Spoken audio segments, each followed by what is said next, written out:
Pemirsa, sekarang kami akan kembali mencoba menghubungi rekan kami, ada Muhammad Hussein yang saat ini berada di Palestina. Apakah sudah bisa terhubung mendengar kami dengan baik? Halo, Assalamualaikum Hussein. Waalaikumsalam warahmatullahi wabarakatuh. Ya, Hussein, mungkin bisa dijelaskan sampai dengan hari keempat ini seperti apa kondisi di Palestina? Apakah memang ada kendala yang begitu berarti yang dihadapi untuk membangun kembali Palestina pasca serangan dari Israel? Ya, sejak 4 hari terakhir ini warga Palestina sudah mulai beraktivitas normal dan juga beberapa kontainer bantuan asing sudah mulai masuk. Yang terbaru adalah kontainer dari pemerintah Kuwait, di mana pemerintah Kuwait ini mengirimkan 40 ton bantuan berupa logistik dan obat-obatan untuk Gaza. Sementara adapun usaha untuk rekonstruksi bangunan-bangunan yang hancur ini memang memerlukan waktu lama dan tentu masih akan terkendala selama blokade atas Gaza belum dicabut. Karena blokade ini sangat membatasi pergerakan bantuan-bantuan yang masuk dan juga material-material yang dibutuhkan kembali membangun bangunan-bangunan yang hancur di Gaza. Jika kemudian blokade-blokade itu masih ada hingga saat ini, bagaimana kemudian dengan bantuan-bantuan yang berdatangan ke sana? Apakah mereka harus menghadapi penyekatan-penyekatan yang terjadi di perbatasan? Ya, sebetulnya Gaza ini punya beberapa pintu gerbang perbatasan. Namun karena kebijakan blokade oleh Israel hanya 2 atau 3, ada 3 pintu perbatasan yang dibuka. Itu pun yang aktif saat ini hanya 1, yaitu pintu perbatasan Rafah yang menghubungkan antara Mesir dan Gaza. Dan inilah yang saat ini menjadi satu-satunya akses untuk bantuan masuk ke Gaza dari luar. Artinya kalau blokade itu diangkat, jadi ada sekitar 5 sampai 6 pintu perbatasan lagi yang bisa difungsikan untuk memasukkan bantuan-bantuan kemanusiaan ya untuk Gaza. Namun sekali lagi karena blokade atas Gaza ini belum juga dihentikan, jadi tentu ini menjadi kendala masuknya bantuan yang untuk Gaza. Ya, Hussein, berbicara soal blokade ini sangat diharapkan sekali bisa dibuka agar semua bantuan yang ditujukan ke jalur Gaza ini bisa dinikmati oleh masyarakat di sana. Apa sebetulnya kendala yang sampai saat ini harus dihadapi terkait dengan upaya pembukaan blokade itu? Apalagi permasalahannya, Hussein? Ya, blokade Israel atas Gaza sudah terjadi sejak 2006. Artinya sudah 15 tahun.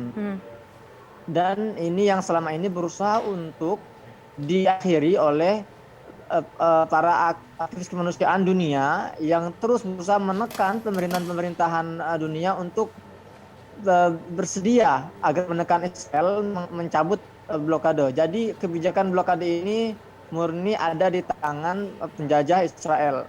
Kalau dunia tidak benar-benar memberikan tekanan yang berarti signifikan, maka blokade tidak akan pernah diakhiri oleh Israel.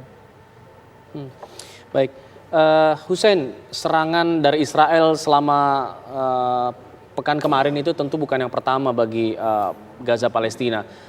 Melihat dari sejarah-sejarah yang dulu ketika mulai membangun kembali, ini butuh berapa lama ya yang dibutuhkan oleh pemerintah Palestina untuk kemudian kembali membangun, menghilangkan rasa trauma juga dari masyarakatnya?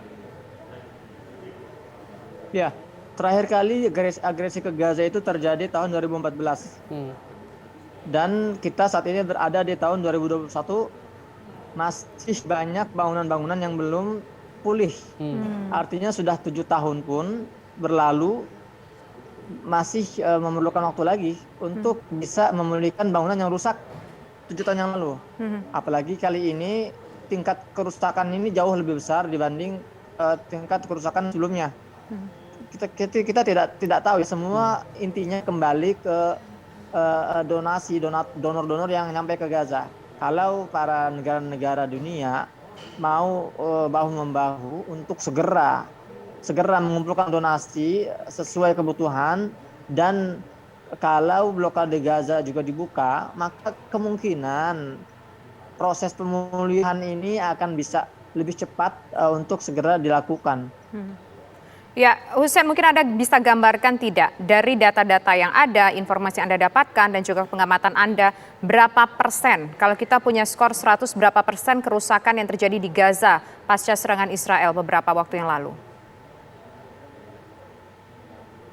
Ya, kalau kita secara persentase, bahkan media-media resmi pun tidak ada yang memporsikan beberapa persen ya.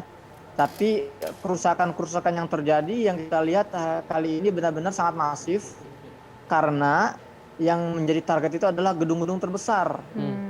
Di antaranya contoh Tower Jauhara yang merupakan pusat perkantoran media. Kemudian juga Tower Hanadi yang juga sangat tinggi, 12 tingkat. Yang ini semua ketika pertempuran 2014 terjadi nggak disasar, nggak ditarget. Artinya kalau dipresentasikan, kalau kita bandingkan dengan kerusakan tahun 2014, yang mana tahun itu agresi terjadi 50 hari. Sementara kali ini hanya 11 hari. Kalau dilihat dari perbandingan durasi, tentu lebih lama yang tahun 2014, tapi dari segi kerusakan itu lebih masif 11 hari ini. Baik, terima kasih Muhammad Hussein sudah berbagi gambaran mengenai apa yang terjadi di Gaza. Kita harapkan masih banyak pintu donasi yang terbuka saat ini bisa di bagi Anda pemirsa untuk berpartisipasi untuk mendonasikan ke Palestina Gaza. Dan pemirsa, kami jeda dulu. Kami akan kembali nanti dengan informasi mengenai Gubernur Jawa Timur Khofifah Indar Parawansa yang dilaporkan ke polisi atas dugaan pelanggaran protokol kesehatan.